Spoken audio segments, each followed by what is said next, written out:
y Maduro simplemente sigue el mismo manuscrito que tenía el presidente Chávez.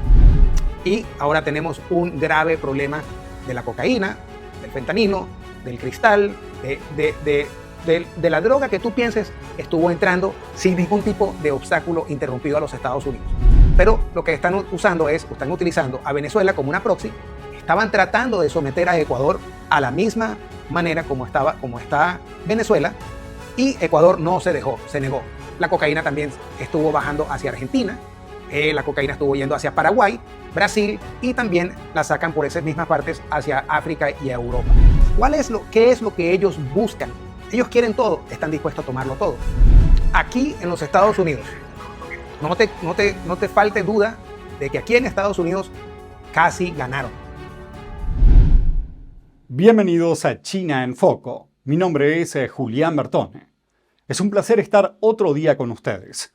Para hoy les tengo preparada una entrevista muy especial que tuve el honor de realizarle apenas ayer a Jesús Daniel Romero, ex director de inteligencia de las Fuerzas Navales del Comando Sur de Estados Unidos, un oficial de inteligencia con muchísimos años de experiencia.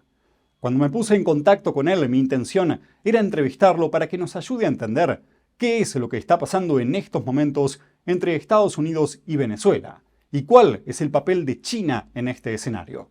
Pero esta idea terminó convirtiéndose en un viaje, que partiendo de Estados Unidos y Venezuela recorrió toda Latinoamérica, siguiendo el camino de la cocaína y del socialismo hasta llegar a China y su régimen comunista.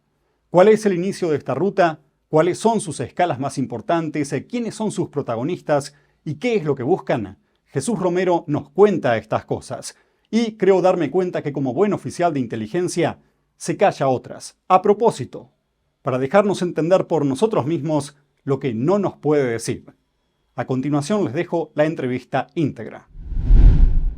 Jesús, muchísimas gracias por acompañarnos en el programa de hoy. Gracias por estar con nosotros. Gracias a ti y gracias por tu invitación. Me gustaría que nos contaras un poco cómo empezó toda esta historia entre Estados Unidos y Venezuela, con este acercamiento de la Armada estadounidense a las costas del país. ¿Cuál es la historia, de forma resumida? ¿Y por qué ahora y no antes? Bueno, esto tiene una historia desde el principio que se data hasta el presidente Chávez, cuando en el 2002, más o menos, ya él se había sobregirado en utilizar el dinero de las arcas nacionales para crecer y desarrollar su idea del socialismo del siglo XXI.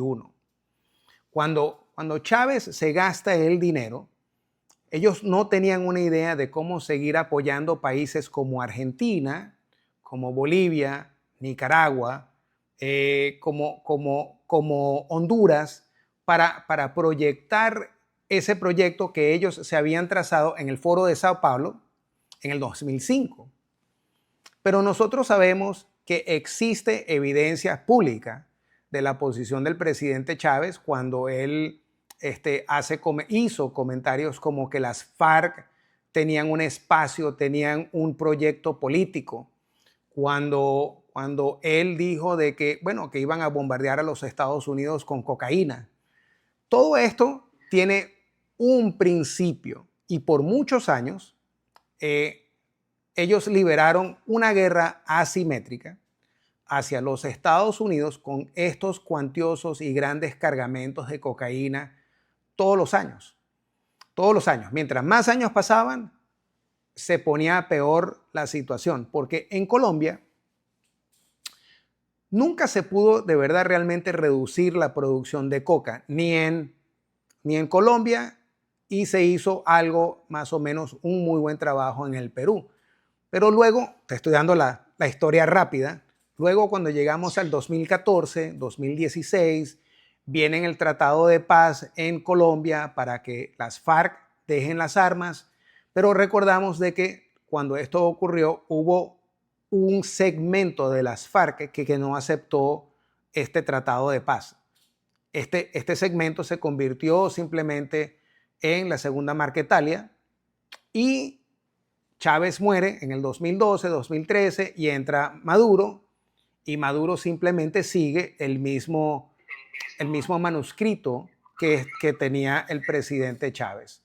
Y tú ves la relación directa con la producción de petróleo, tú puedes ver, porque ahora sí tenemos data, tú puedes ver que cuando existe la oferta y la demanda, tú puedes ver cuando más salen cargamentos de cocaína de Venezuela hacia los Estados Unidos. Entonces, en estos últimos años, ¿qué pasa? Tenemos el problema en el 2014 del fentanilo, que pasa a ser la amenaza número 1 de los Estados Unidos. Y todo el mundo piensa, bueno, el problema número 1 en los Estados Unidos es fentanilo, no lo es cocaína. ¿Cuál es la relación? ¿Qué es lo que está pasando aquí que el público no ve? Bueno, cuando nosotros tuvimos una crisis nacional del opioide, el Congreso entra, hacen unos cambios, legislan, hacen unas leyes que previenen estos doctores que estaban prescribiendo fentanilo, estaban prescribiendo opioides, y de la noche a la mañana prácticamente esto cambia y crea un vacío. Aquí en los Estados Unidos prácticamente eso afecta a los adictos a la heroína. Entonces, cuando esto sucede, bueno, lo que hacen es abrir un espacio porque se viene un vacío y entra el fentanilo a los Estados Unidos. Por un tiempo, nosotros que trabajábamos esta parte del narcotráfico, nos costó un tiempo de entender qué era exactamente lo que estaba sucediendo. Bueno, y ahora que tenemos experiencia y ya tenemos la data, hemos visto que en efecto eso fue más o menos lo que sucedió. Estoy tratando de hacerlo lo más breve posible. Y ahora pasa el fentanilo a ser el enemigo número 1 de los Estados Unidos. Las muertes son por los cientos y miles de personas. Y es cierto, el fentanilo mata. Pero lo que hemos visto, lo que dijo la fiscal general de los Estados Unidos, Pam Bondi, ella dijo que la mayoría de las muertes registradas por el fentanilo también tenían cocaína en la sangre. Y esto lo hemos sabido nosotros desde hace años. Tú no puedes dejar de parar una droga para parar la otra. Y eso fue lo que sucedió aquí en los Estados Unidos. Bajamos la guardia un poco. Y ahora tenemos un grave problema de la cocaína, del fentanilo, del cristal, de la droga que tú pienses estuvo entrando sin ningún tipo de obstáculo interrumpido a los Estados Unidos. El desarrollo, el cultivo de coca se disparó hacia arriba. Ahora tenemos miles de toneladas producidas de cocaína al año. Y ahora tenemos un presidente que se comprometió en su campaña para asegurar la frontera, para asegurar la sociedad norteamericana contra las drogas. Y ahora tú ves que este presidente está tomando cartas sobre el asunto y está tomando acciones. Cuando estos carteles no solamente nacen, sino que se hacen muy fuertes, tenemos el ejemplo de lo que está sucediendo en Venezuela, que prácticamente el Estado se convierte en un narcoestado. Y ese es el sueño que tenía Pablo Escobar en la mente. O sea, que eso no es un sueño, no es una película, resultó siendo real. Y esa amenaza la estamos viendo ahora en los Estados Unidos en su esplendor y ahora con un presidente que sí ha puesto todo el peso del gobierno norteamericano para actuar y para neutralizar esa amenaza. Muchas gracias por esta historia resumida. Nos ayuda mucho a entender qué es lo que está pasando en su contexto.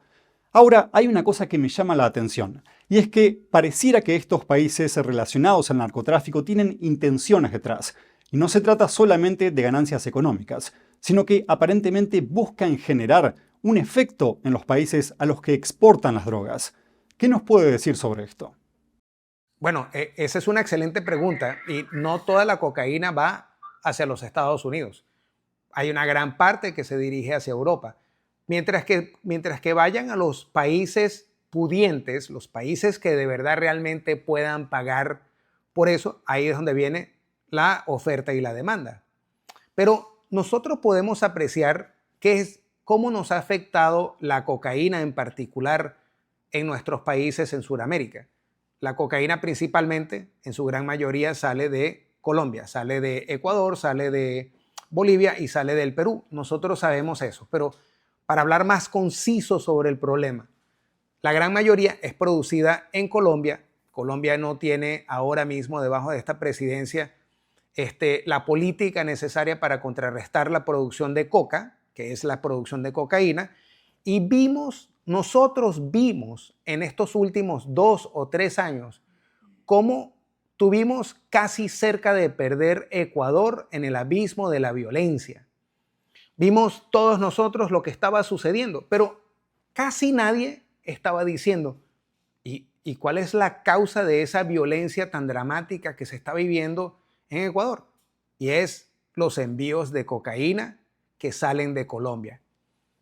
Colombia, si te das cuenta, nadie ha mantenido o ha hecho Colombia responsable por la superproducción de coca y de cocaína que hay.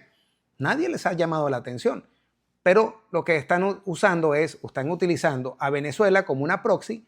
Estaban tratando de someter a Ecuador a la misma manera como está Venezuela, y Ecuador no se dejó, se negó. La cocaína también estuvo bajando hacia Argentina, la cocaína estuvo yendo hacia Paraguay, Brasil, y también la sacan por esas mismas partes hacia África y Europa. Ese es el otro mercado. Pero en todo este tiempo, los carteles lo que han hecho es ponerse más fuertes, han crecido más. Nosotros vemos todos los días lo que ocurre en México, las matanzas, las violencias, las decapitaciones, las peleas que ocurren contra el ejército y la policía. Parece como que si fuera una guerra en Afganistán. Pero vemos también el otro lado político de los socialistas y izquierdistas, como la señora presidenta Claudia Sheinbaum, que dice, aquí no pasa nada. Lo que no vamos a aceptar es el atrevimiento norteamericano de violar nuestra soberanía. El país puede estar en llamas, pero no va a aceptar la ayuda norteamericana. ¿Por qué? Porque el interés es el narcotráfico. El interés es generar dinero que pueda seguir apoyando el socialismo del siglo XXI. Ese es realmente la meta que existe para seguir llevando estos cargamentos. Y cuando yo te digo esto, tú vas a decir, bueno, Jesús, yo no estoy seguro que yo crea esto porque yo he leído otras cosas. Bueno, pero vamos a analizar eso rápidamente. El socialismo está presente en Colombia por medio de un presidente guerrillero, quien llevó la plataforma en la campaña electoral para presidente, la paz total en Colombia. No ha logrado ningún tipo de paz total en Colombia. Es más, vimos las bombas recientemente y el derribo del helicóptero de la policía, quienes estaban en camino a hacer un trabajo de erradicación. A mí no me parece que eso es ningún tipo de paz total en Colombia. Pero también las políticas que no abarcan hacia la destrucción de los cultivos de coca.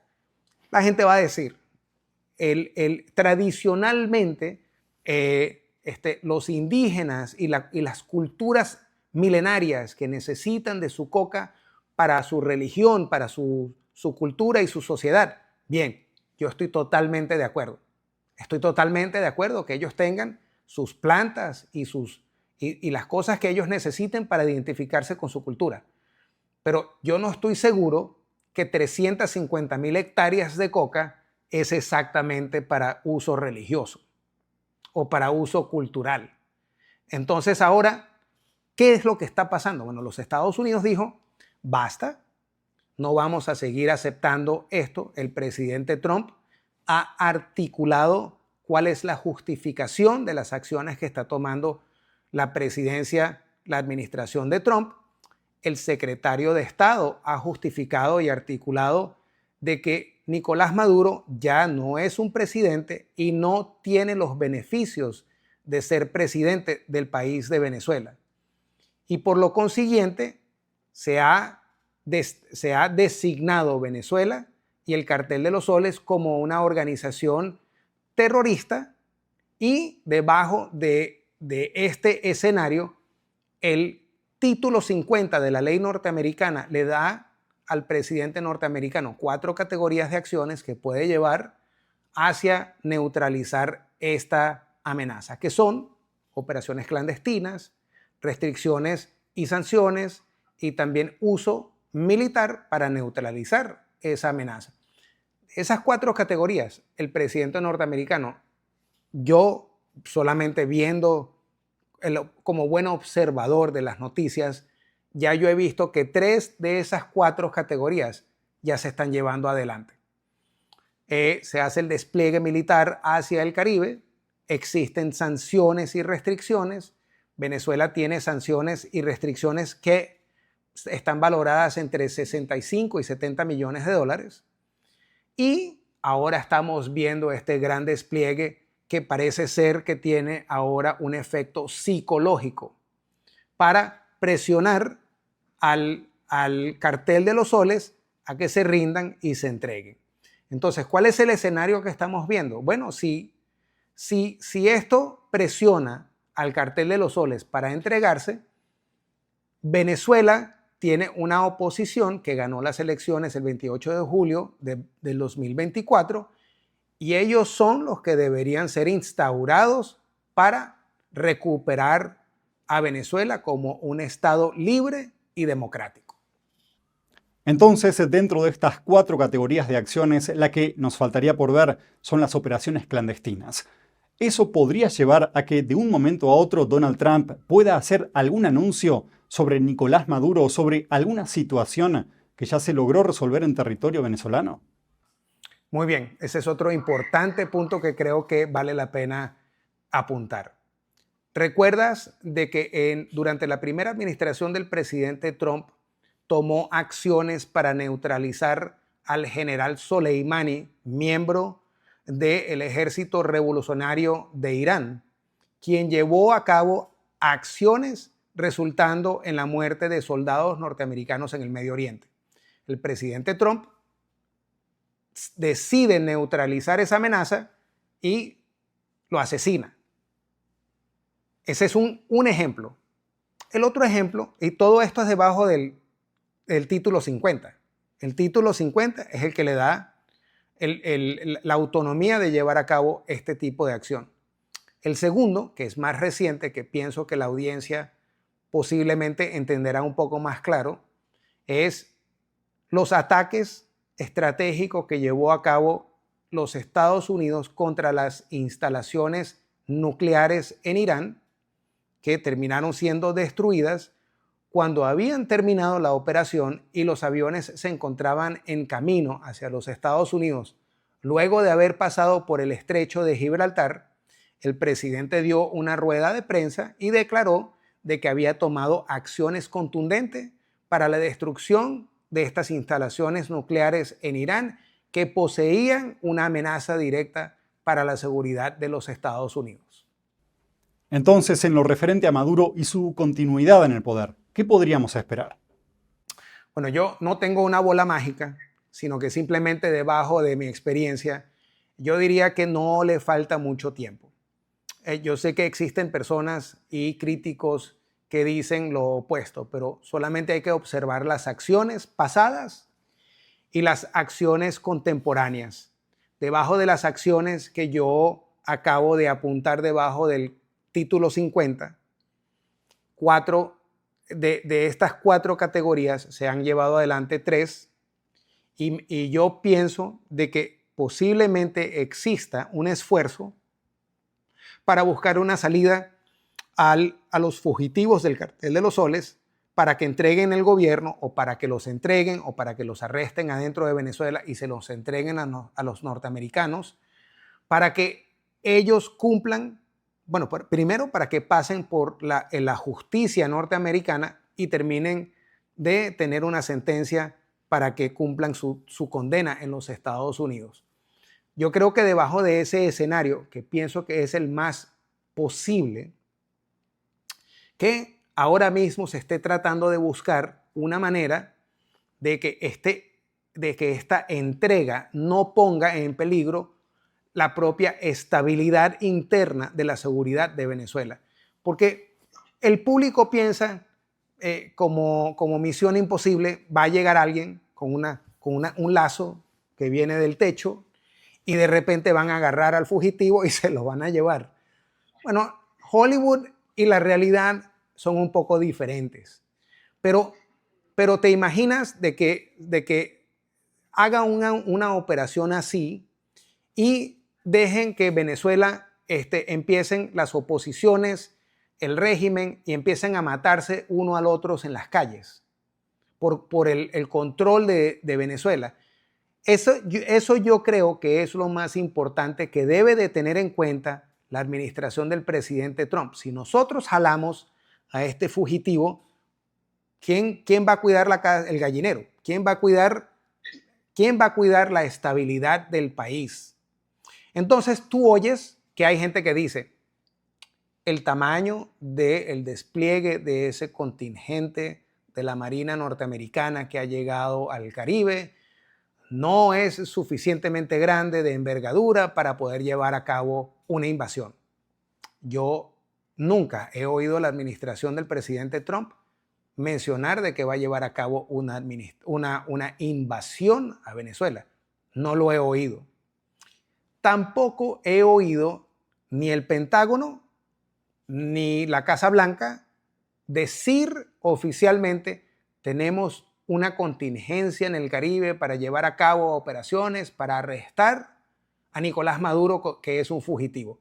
Yo no lo he oído. Lo que sí hemos visto es una notificación por parte de la Marina cuando salieron 3 buques de Norfolk. Pero yo lo que encuentro, y aquí vamos a hablar sobre esa cuarta categoría. Lo que yo sí he visto es un esfuerzo para manipular los medios de comunicación.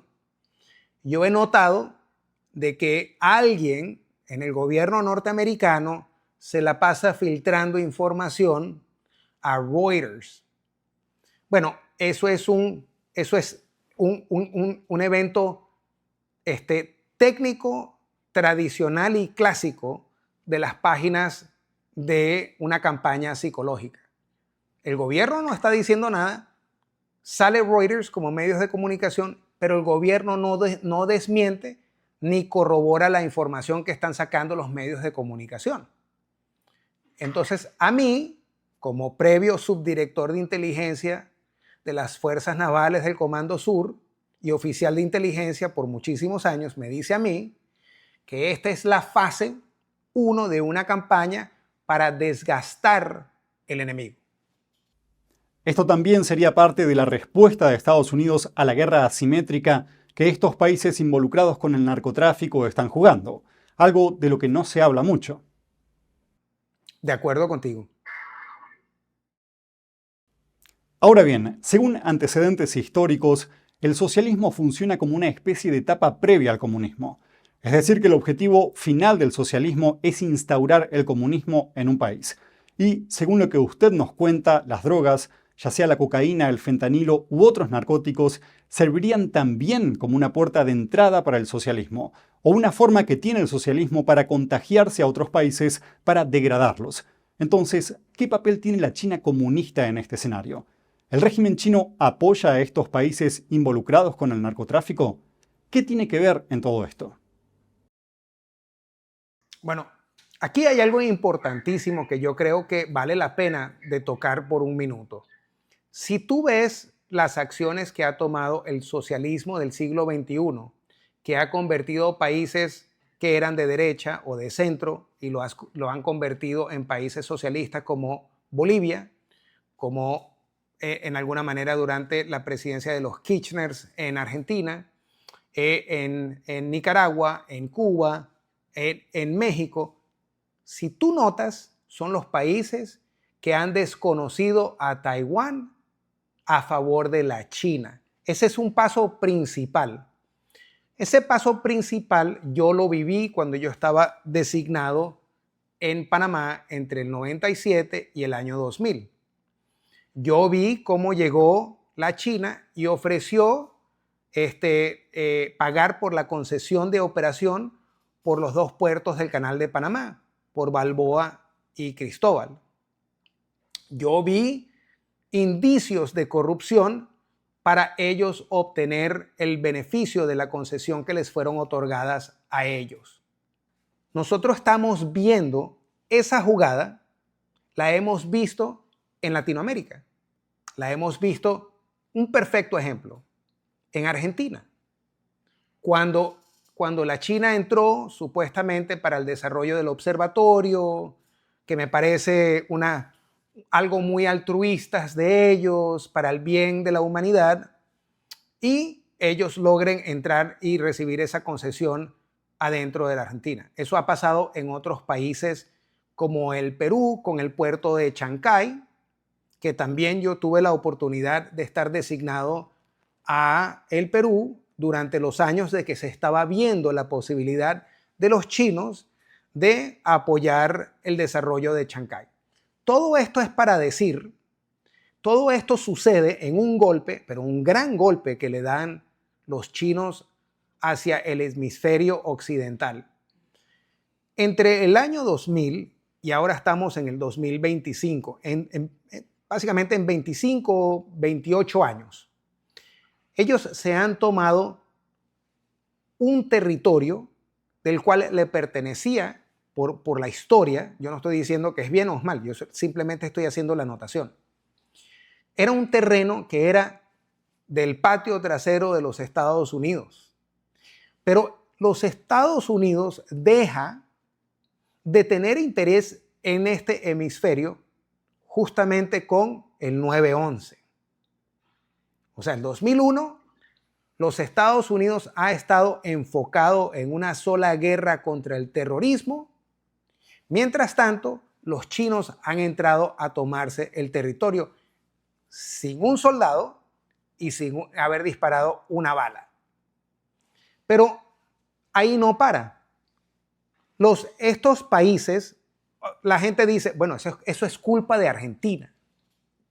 Eso tiene que ser culpa del Perú, porque ellos son comunistas. Bueno, realmente no hay nada más lejano que la realidad. Si tú como país, como poder, como los Estados Unidos, tú abandonas a tu vecino, es como que el esposo que abandona a la mujer con los hijos. Bueno, no queda ningún más remedio de que buscar a alguien que venga y ayude a los quehaceres del hogar. Pero aquí yo recuerdo muy bien cuando hubo momentos de los cuales funcionarios de estos países pidieron ayuda de los Estados Unidos. Por ejemplo, cuando se le otorgó las concesiones a Hutchison Whampoa en Panamá, hubieron funcionarios panameños que dijeron, nosotros preferimos a los gringos antes de los chinos. Nadie ayudó, hubieron unos intentos, dijeron de que realmente era muy caro lo que estaban haciendo los chinos, que no podían competir con los empresas norteamericanas no podían competir con los chinos. Y acuérdate que en ese momento ya la China había tenido la concesión para operar el puerto en Los Ángeles. O sea, los chinos ya se habían tomado puertos en los Estados Unidos. Entonces nosotros no podemos de quejarnos y ahora tratar de ser rudos, de demandar de que los chinos se vayan porque nosotros tuvimos 25 años idos. Entonces yo encuentro de que la estrategia que una administración, por ejemplo, por parte del presidente Trump, de tratar de lidiar o contraactuar a la China, que ya tiene 25 años en este hemisferio, yo no creo y yo dudo fuertemente de que los Estados Unidos pueda competir contra lo que ofrece la China. ¿Y por qué? Porque en todos estos 25 años, los Estados Unidos ha tratado de ofrecer ayuda de gobierno. Lo que deberían de hacer es traer inversiones del sector privado para tener este tipo de relaciones con estos países vecinos.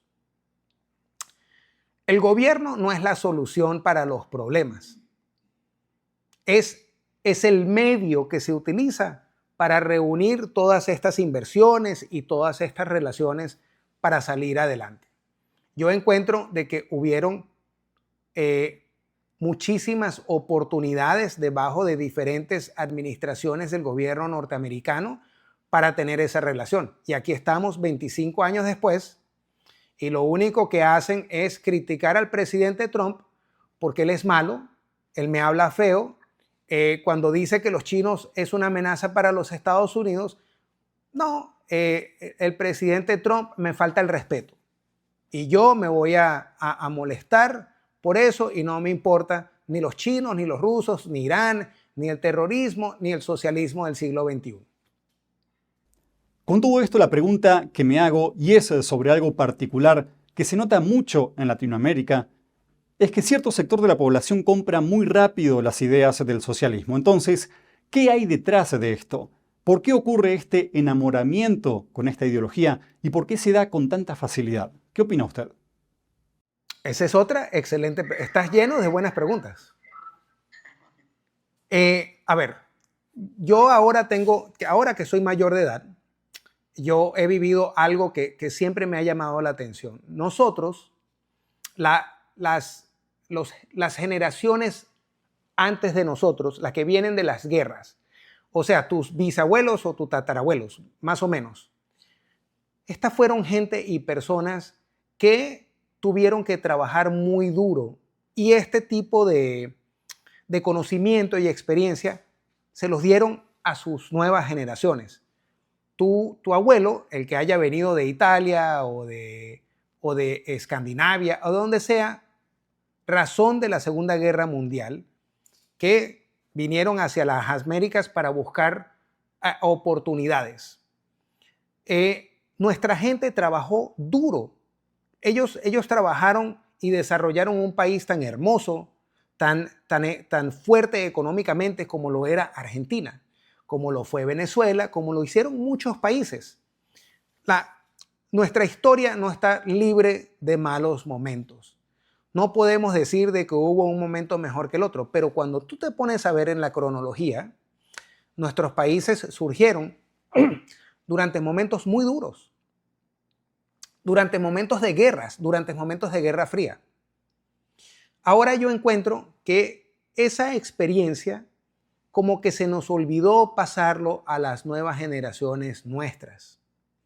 Y cuando cae, por ejemplo, la pared de Berlín, para ser más específico, que yo creo que la juventud de hoy en día puede comprender, te das cuenta de que hay una generación que todavía vive en la casa, una generación que bien o mal no tienen empleo, una generación que han aprendido a vivir de los padres, pero quieren tener el iPhone 16 para tomar café en Starbucks, para poner en su chat qué malo es el mundo capitalista.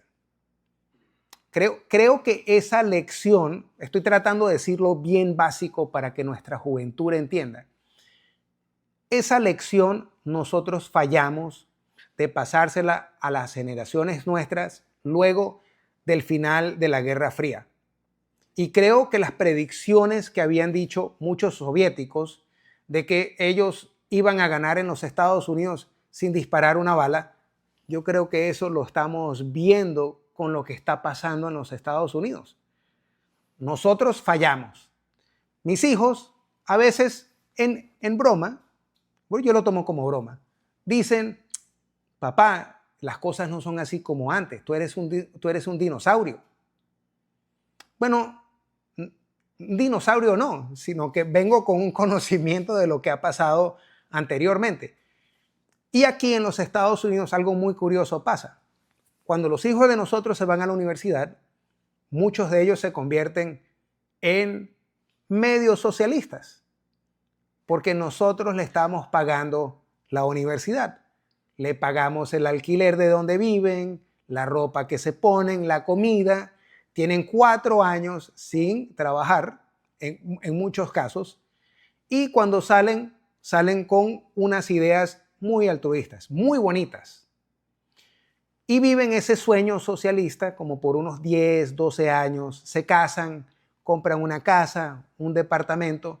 Ahora tienes que pagar impuestos por tener una casa, por tener un departamento, y aquí es cuando vienen y se vuelven a convertir en conservadores. Que no puedo creer de que hay que pagar tanto impuesto en este país, no es el mismo que antes. Pero si tú no hiciste nada por los últimos 10 años, no te puedes quejar. Esto me lleva a plantearme la siguiente pregunta. ¿No podría haber personas en el poder que, sabiendo sobre esto, lo utilizan para sus propios fines?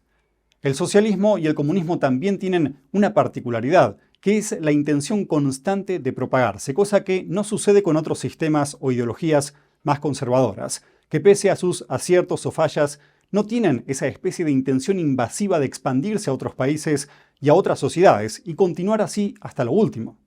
Aquí en los Estados Unidos, no te falte duda de que aquí en Estados Unidos casi ganaron.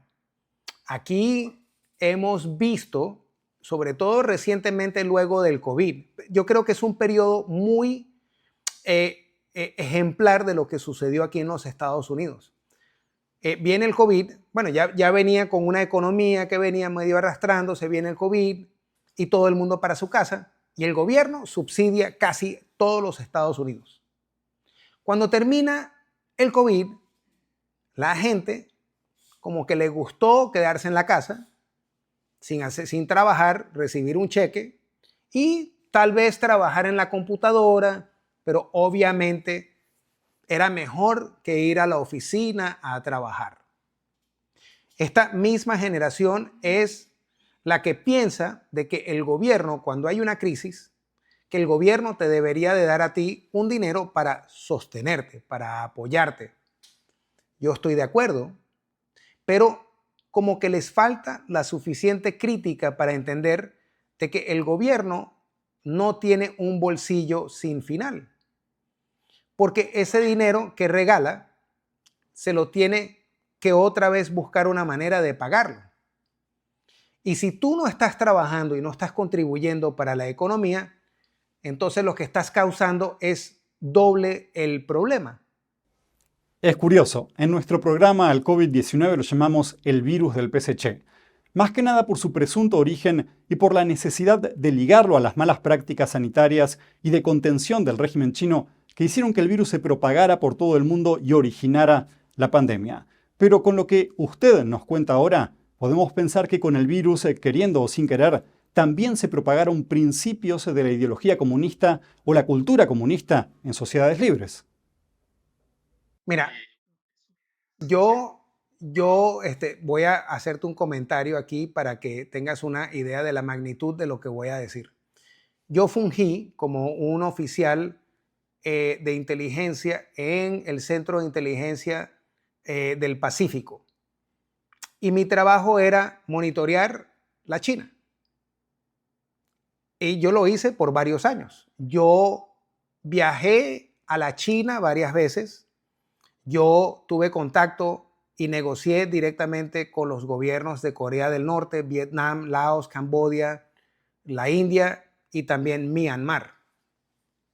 Y yo conozco muy bien la cultura, más sin embargo, yo no creo que soy un experto. Yo todavía estoy aprendiendo, pero creo que es importante de compartir esto. A mí no me queda duda, no me queda ninguna duda. Yo no creo en conspiraciones, pero yo no tengo ninguna duda de que la China ha liberado un tipo de guerra contra los Estados Unidos para buscar debilitarla como líder en el planeta. Los Estados Unidos es un país muy grande, es un país muy benevolente. Mira todo lo que está sucediendo. Tenemos estudiantes chinos que se roban información clasificada. Tenemos estudiantes chinos involucrados en espionaje en los Estados Unidos. Tenemos profesores chinos que corrompen funcionarios del gobierno corrompen militares para que se roben material clasificado. Tenemos robo de copyrights de los Estados Unidos. Hemos tenido el COVID. Todavía no estamos muy claros de lo que sucedió. Yo no tengo duda de que eso vino de la China, porque no lo hemos vuelto a ver. Yo no me queda duda de que este movimiento de comprar los puertos, de haber comprado el puerto de Los Ángeles, con la propia economía, yo creo que eso era una manera de ellos estrangular a los Estados Unidos. Pero yo creo que ellos reconocen que los Estados Unidos todavía es un país sumamente fuerte. Y ahora con la venida del presidente Trump, yo creo que ellos como que están pensando si seguimos o no seguimos con el jueguito. Porque el presidente Trump ha llevado a cabo acciones contundentes directamente contra los chinos. Y cuando él le subió las tarifas, separaron los buques en todos los puertos de la China. Tú puedes tener el control de todos los puertos alrededor del mundo. Pero con lo que hizo el presidente Trump, yo creo y opino que estamos viendo una doctrina nueva en los Estados Unidos nunca antes vista. Y pienso que vamos a ver un futuro donde se le va a reconocer al presidente Trump que estaba correcto. Sí, definitivamente que estamos viviendo una guerra de culturas, estamos viviendo una guerra de sociedades. Ellos definitivamente tienen un sector que es ultracomunista y el sueño de ellos es el comunismo alrededor del mundo. Por cierto, ese es el enemigo número uno de los Estados Unidos. Aquí en los Estados Unidos, el enemigo número uno sigue siendo el comunismo. Y ese es lo que tenemos que parar. Ellos quieren todo lo que nosotros tenemos, pero es para últimamente tomarse los Estados Unidos. Es que no queda ninguna otra explicación para poder articular por qué, cuál es el anhelo, qué es lo que ellos buscan. Ellos quieren todo, están dispuestos a tomarlo todo. Pero yo no creo que solamente con la administración del presidente Trump vamos a poder llevar a cabo una contraguerra para minimizar los efectos de la China. Yo creo que si seguimos nosotros peleando sobre los demócratas o los republicanos, yo creo que lo que vamos a quedar es en lo mismo que pasó en los últimos 25 años, que vamos a estar peleando entre nosotros y no tenemos claro que el objetivo sigue siendo la China. En años pasados era muy claro quién era la amenaza para los Estados Unidos, como lo fue Rusia. Pero cuando se cae la pared en Berlín, yo creo que ahí es donde empieza a decaer los Estados Unidos. Yo creo que tenemos un punto de partida para medir lo que ha sucedido en el mundo y más en particular de la amenaza china contra los Estados Unidos. Me gustaría ahora hacerle una pregunta particular. Teniendo en cuenta las presiones externas e internas por las que está pasando el Partido Comunista Chino, con guerras entre facciones en el poder, crisis económica, protestas, salida de capitales, pérdida de confianza, etc. ¿Qué pasaría si en un futuro posible el régimen chino se desmorona? ¿Podrían seguir en pie los gobiernos de países latinoamericanos ligados al nuevo socialismo y al narcotráfico? Yo no creo. Yo creo que lo único que salva a la China que hace en Latinoamérica es simplemente de dar dinero por medio de préstamos. Hay una gran diferencia cultural entre la China y Latinoamérica. Y yo todavía creo que la cultura latinoamericana no la han podido controlar ni ganarle. Porque nosotros tenemos una manera de ser muy particular. En el caso de Venezuela, ellos se han dado cuenta que la corrupción venezolana es más grande que la corrupción china. Y ellos, en el caso de Venezuela, yo no estoy seguro que ellos están interesados realmente en buscar anexarse a Venezuela de ningún tipo de manera. Ellos, con tener un voto más en las Naciones Unidas, ya ganaron. Pero ellos tienen que recuperar la gran deuda que tiene Venezuela contra la China, que Venezuela les robó prácticamente hasta el último centavo. Y ahora ellos están manejando parte de la industria venezolana de petróleo para poder recuperar los creo que son 62 o 64 billones de dólares. Debajo de todo esto que está sucediendo y la presencia de los norteamericanos en el Caribe, porque todavía, no sino hasta ayer, todavía no habían visto la gran presencia norteamericana de la flota, pero por los últimos 10 días antes de eso, Venezuela estaba perdiendo aproximadamente 100 millones de dólares diarios por sanciones, por restricciones, porque tiene que pagarle las comidas, la logística a las milicias, de desplegar fuerzas en la frontera, de desplegar fuerzas militares, cuando ellos estaban recibiendo grandes cantidades de dinero por las toneladas de cocaína que estaban enviando cada semana. Ahora no sale cocaína, no entra dinero y tienen una hemorragia de 100 millones de dólares. La China no los va a salvar y Rusia tampoco. A este ritmo, entonces, probablemente el gobierno de Maduro no llegue a fin de año. Yo estoy seguro de que el régimen de los fugitivos no van a llegar al final del año. Jesús, muchísimas gracias. Partimos desde Venezuela, recorrimos Latinoamérica y llegamos a China en un viaje difícil de olvidar y con un guía de excepción. Muchísimas gracias. Súper, me encantó la entrevista. Te digo, cuando quieras me avisas y hablamos un poco más. Cada día trabajamos para traerles noticias reales sobre China y su impacto en el mundo. Historias que muchos prefieren no contar. Si valoran este contenido, ahora pueden apoyarlo a través de Patreon. Hagan clic en Súmate, inicien sesión con Google, Apple, Facebook o su cuenta de Patreon y con una contribución recibirán acceso anticipado a nuestros videos y notificaciones personalizadas directamente de nosotros. Gracias por estar ahí. Su apoyo fortalece este esfuerzo por informar con libertad. Y eso es todo por hoy en China en Foco.